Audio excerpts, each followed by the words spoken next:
Beach House by Brian C. Petty. First person I told was my sister. By then, it had already been 3 summers. She told my father and my stepmom, Melissa. Melissa asked me to go over all the details again, and I did. Like, it was a normal laundry list of things to do while visiting your aunt and uncle at their beach house for the summer. I was serious, subtle, to the point. I wanted her to believe me. She told my father, and he talked about it with me, but adequately. He said something about how young girls could get carried away. I had no idea how to interpret that, except that I had been somehow to blame. There that was. I don't know what to expect. No. I think maybe I did know. I expected my father to go to my uncle's home and kill his brother. When he didn't, I remember feeling like I had been physically slapped.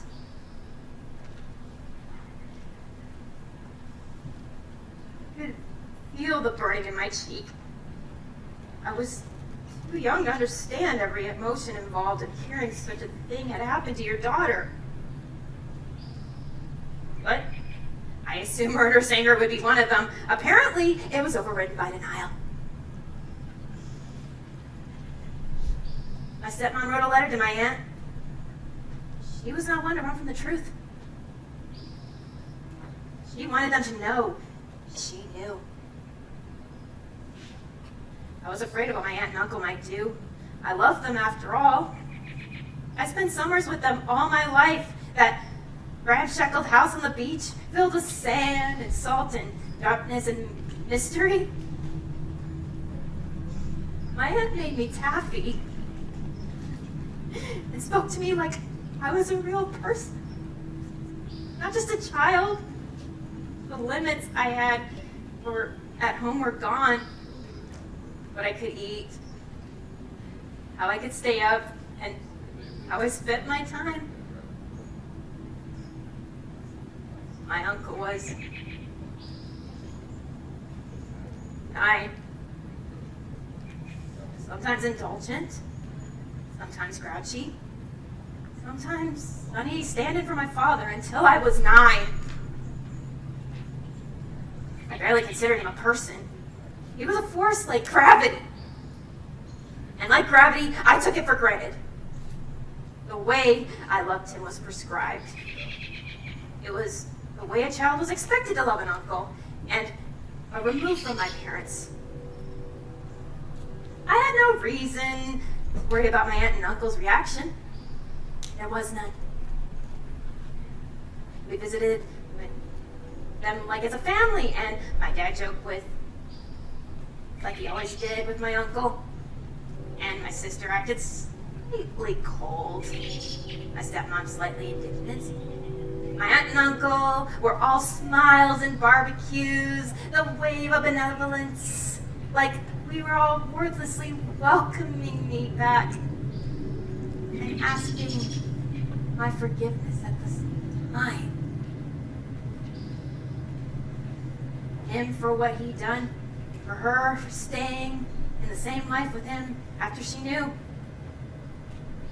There was more taffy and indulgence, now under the watchful eye of my sister and stepmom. And all was asked of me in return was to never, ever utter a word of this again.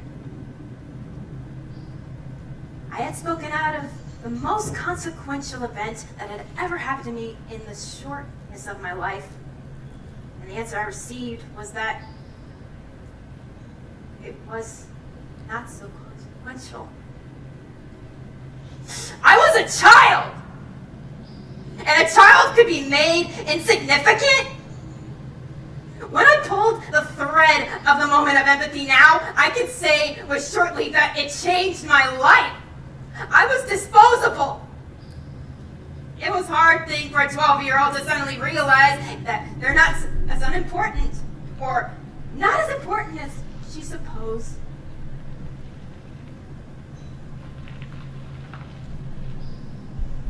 aunt would sometimes burst into tears when I subsequently saw her. I would comfort her. I'd ask why she was crying. If I had done anything to make her unhappy.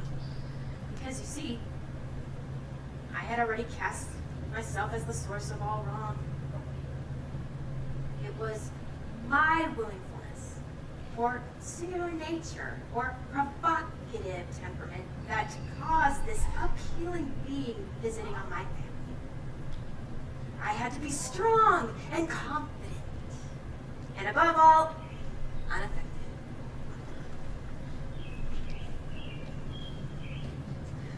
Everybody, my father, my sister, my aunt and uncle, the man I married, my 2 children, all of them accepted that version of me without reservation. How well she's doing! Look how successful she is at life! Look at the family she's created! Everything else melted away in reference of overwhelming fact that I was okay. And if I was okay, everybody else could.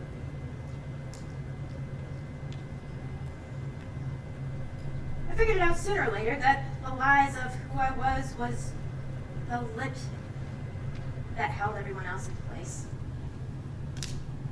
When I first said that to my sister, long after I had my kids, she looked at me like I had 3 heads.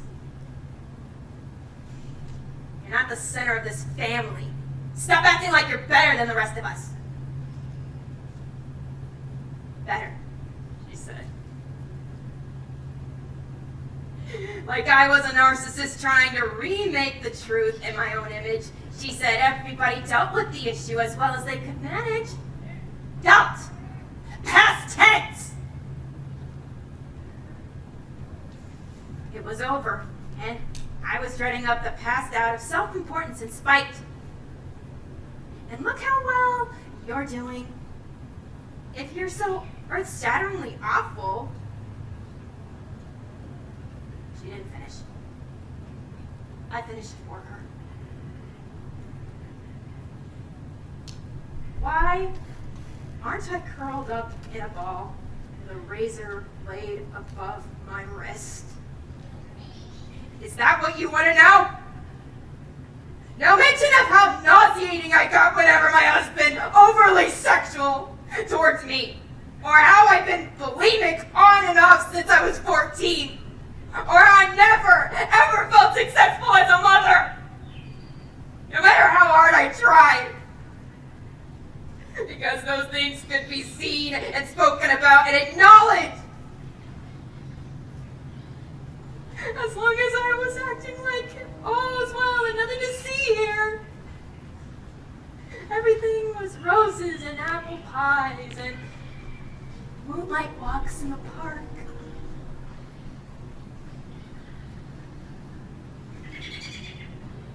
Stopped speaking to her after that.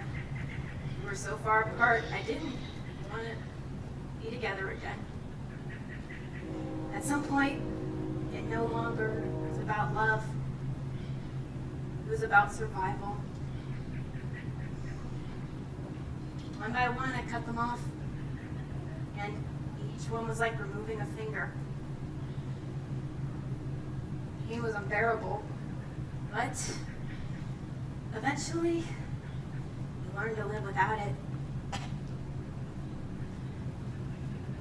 When I take my boy and girl to the park, I watch them too closely.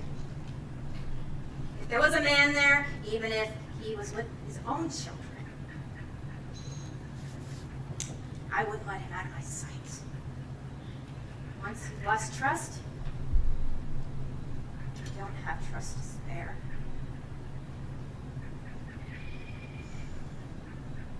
Not every man is a predator, but any man could be. My eldest child went to college, my husband left.